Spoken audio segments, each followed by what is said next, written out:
I will be focusing on Unit 5, which mostly deals with revolutions. The first event, which inspires all other events of this time period, is the Enlightenment. At this time, the Enlightenment is known as the Age of Reason. This time period is centered around changes in politics, philosophy, science, and communication. Now, the Enlightenment focused on ideas that humanity could be improved through rational change. The key word here being is rational. Reason is what ties all the Enlightenment thoughts together. This creates books, essays, inventions, scientific discoveries, laws, wars, and revolutions. The Enlightenment can be broken down into 3 stages. The first stage is the early Enlightenment. In this stage, there are important natural philosophers with a focus on precisely measured change and illumination. Important to note is that each country had their own Enlightenment, each with different approaches. All shared common themes, though, of rational questioning and belief in progress. The second stage of the Enlightenment is the High Enlightenment, and it can be summarized as a chaos of clear ideas. There is emphasis on the belief that everything in the universe can be demystified and cataloged. There has also been some religious innovation. So people at this time aren't necessarily denouncing God, they're just finding a new approach to their beliefs. One of these is deism, which is the belief that God set the universe in motion and no longer intervenes. The third and final stage in the Enlightenment is late Enlightenment. And the culmination of the Enlightenment can be viewed as the French Revolution, but at this time we can also see the limits of the Enlightenment. The French Revolution brings the Enlightenment to extremes, and as the Enlightenment principles become more extreme, they also become more flawed. And this leads into the revolutions. The American Revolution! Leading up to the American Revolution, the colonies were becoming more dependent from Britain, yet they still received no representation. They started to become even more upset when the governments kept on raising the taxes. This leads to the Revolution and the formation of the Declaration of Independence. Infused with Enlightenment ideas, the Declaration of Independence states that all men are created equal. They also share ideas of unalienable rights and a social contract, which is basically the people have the right to expel the government if what they're doing is unconstitutional or unhelpful for the people. The French Revolution! At the time in France, the Third Estate made up 98% of the population, and this was the poverty part of France, the poorest lower class. They received the same vote as the clergy and nobility, though, even though they only made up 2% of the population. So they decide to break away and form the National Assembly, which gains power and forces the government to make changes. The Haitian Revolution! Previously a French colony, Haitians were hearing of the Enlightenment ideas from France and wanted similar rights. And this leads the slaves to revolt successfully, forming the independent nation of Haiti. And the Latin American Revolutions. The Latin American revolutions were influenced heavily by the American and French revolutions. The success in the Americas proved that foreign rule could be destroyed, and the French Revolution demonstrated that it was possible to overthrow an unjust monarch. This was led by the Creoles, who were tired of being a step below European-born peninsulares. Enlightenment has less influence here, though, as the Creoles kept radical Enlightenment ideas from natives in Latin America, who they hoped to rule over. All these revolutions had nationalism, which allowed the people to unite against their government. Nationalism is the force that binds people of the same language and ethnic identity, and this forges a loyalty to each other and not a government, allowing them to rebel. At this time, the Industrial Revolution was beginning.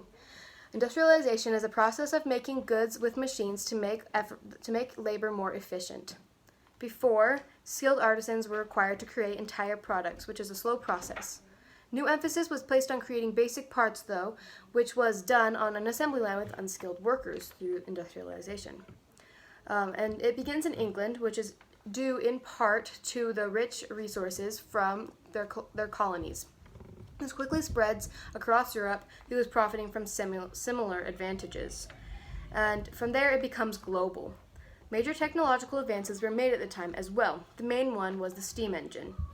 This allowed factories to be built anywhere, not just on waterways. It also allowed for further innovation, like steamboats and locomotives, which transported goods quickly and efficiently with the use of steam engines.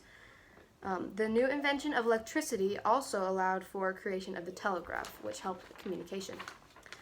There were many consequences of the Industrial Revolution, and at this time, in the early stages, we see an increase in trade when the transportation became more efficient and more global. And the creation of the telegraph made communication easier and made people more willing to move farther away from their old farming towns into the cities to start work in factories. And this furthers urbanization. There were also some economic changes. There was a shift from mercantilism to capitalism.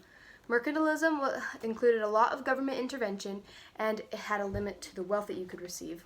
Capitalism, though, was left alone by the government, and there was no limit on wealth. There were also some good social consequences of this time. The standard of living increased for many, and there was a greater income to buy the goods being produced. Creation of advertising industry was very important in the purchasing and the selling of goods. And also at this time, you see a rise of leisure culture because people were needing a respite from factory life, which was often bleak and gloomy. Obviously, not all of these consequences can be positive. The Industrial Revolution does see some resistance. Factory work is dangerous and wages are very small. And the close quarters they were living in led to spread of disease, which gave the people the platform they needed to create labor unions. They became powerful enough to gain 5-day work weeks, limits to hours, and minimum wage.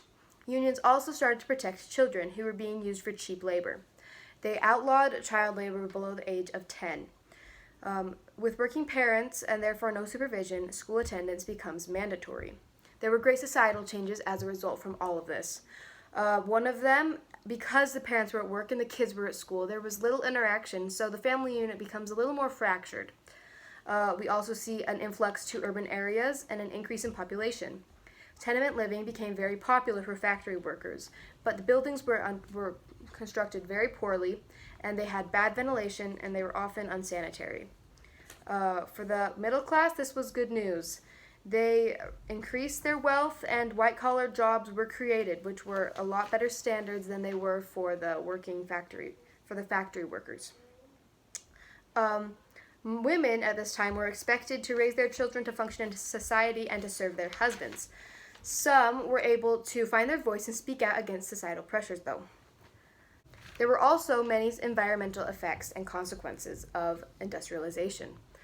The smog entered the cities and caused respiratory illness, and human and factory waste was dumped into rivers, which polluted the water supply and further increased the spread of disease. Governments also had a large role in industrialization. Before the capitalist system came into place, the government had a lot of say in what happened in business in their countries. So they were given the choice to either keep their traditional values and practices or industrialize and likely earn more money. The Ottoman Empire at first chose not to industrialize, but Egypt was able to kind of be a little bit separate from the Ottoman Empire as they had a strong leader, which the Ottoman Empire did not have the strength to work against. And so Egypt actually did industrialize at the same time as the rest of the world was. And this is a good example of state-sponsored industry.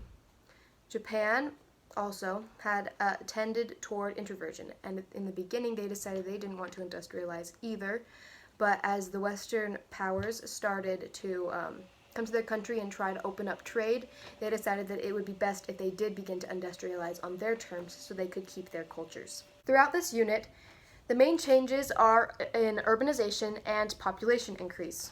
There are some continued patterns, though. As the rich gained more money, it came at the expense of the poor working people, so we still see a poverty-stricken lower class like we have all throughout history.